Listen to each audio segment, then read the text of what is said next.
آج اپنی ماں کو یہ بولے کہ یہ میری ماں نہیں ہے تو اس کی ماں تو ہے ہی نا، چاہے وہ مانے یا نہ مانے.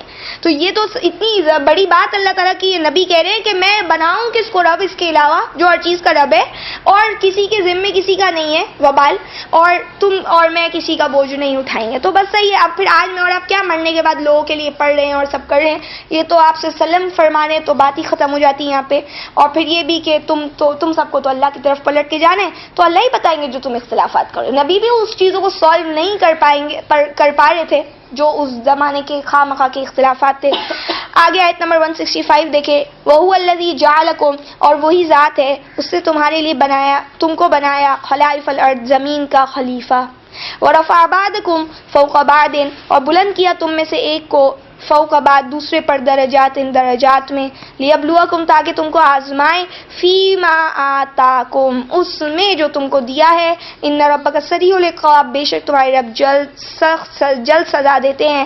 وانہ لغفور رحیم، اور بے شک وہ اللہ بخشنے والے رحم فرمانے والے. فرمایا کہ وہی تو وہ ذات ہے جس نے تمہارے لیے تم کو زمین کا خلیفہ بنا دی، تم کو ایک دوسرے پہ درجات میں بلندی دے دی تاکہ تم کو آزمائیں. کیوں دی اللہ نے درجات میں بلند؟ کیوں اللہ نے الگ الگ سٹینڈرڈز دیے ہوئے ہیں؟ دنیا میں کیوں اتنے اسٹیٹس ہیں؟ ایک ہائی ہے، ایک لو ہے، ایک مڈل کلاس ہے تو ایک مڈل ہائی ہے، اور بالکل کوئی لو ہے بیچارے، کوئی لو سے بھی ورسٹ لائن کے نیچے زندگی گزار رہے ہیں. تو یہ اللہ نے کیوں کیا ہے؟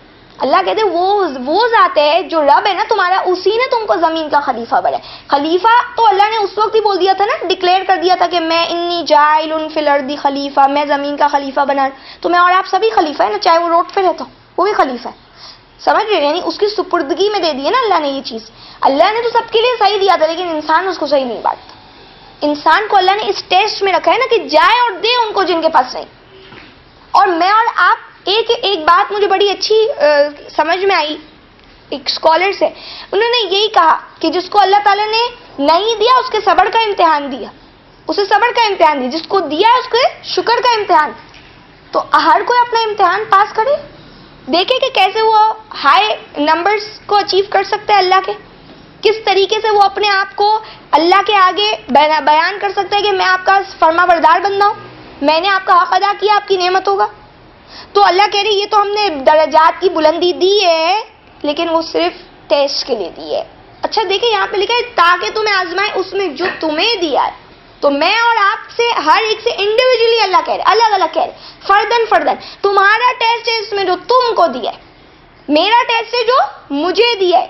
اسی طریقے سے آپ دیکھیں اللہ کہتے ہیں سورہ مائدہ میں آپ نے آیت پڑھی تھی کیا کہ تم کو میں نے ہر ایک کے لیے منسک اور بنا دی شریعت تو ایک ہی ہے، یعنی منسک بنا دیے، منہاج طریقے فالو کرنے کے. کیوں؟ لیبلوکم فیما آتاکم، تاکہ تمہیں آزماؤں اس میں جو تمہیں دی. اہل کتاب کو کتاب دی اور پھر بولا اب چلو یہ قرآن کو مانو، تو اس میں آزمائش ہوگی. میں اور آپ کو جو یہ آج کتاب دی اس میں ہماری آزمائش ہوگی، چلو مانو اب اس کو. تو اب ہم اس کو نہیں مانتے، وہ اپنی کتاب کو بھی نہیں مانتے. سبھی ہر کوئی اپنی جگہ پہ غلط کام کر رہے، اور جو ماننے والے الحمدللہ وہ بھی ہمیشہ سے. تو کیا کہا کہ اللہ تو دیکھو بہت جلد حساب لے لیں گے، اللہ تو بہت جلد سزا لے لیں گے. آپ مجھے بتائیے سورہ انعام پڑھنے کے بعد یہ 8واں پارہ جو میں اور آپ نے ابھی یہاں پہ اس کو آدھا پڑھا ہے یعنی نصف ہو رہی ہے، تو اس کے پڑھنے کے بعد کیا کوئی اور دین سمجھ میں آیا آپ کو؟ یہ آیتیں یہ اتنی باتیں کیا یہ کلیئر نہیں کر رہی اس بات کو کہ اس کے علاوہ کوئی دین نہیں ہے؟ اور کیا میں اور آپ ان تمام چیزوں پر عمل کر رہے ہیں جتنی باتیں ہم نے پڑھی؟ کیا اسی کے اوپر عمل کرتے کرتے ہماری ساری زندگی نہیں نکل جائے گی؟ تو پھر ہمیں کس چیز کی ضرورت ہے؟ اب ہم کس کا ویٹ کر رہے ہیں؟ اللہ کی نشانیوں کا. تو فرمایا کہ اللہ بہت جلد پھر سزا دیتے ہیں اور اللہ تو بخشے والے رحم فرمانے والے.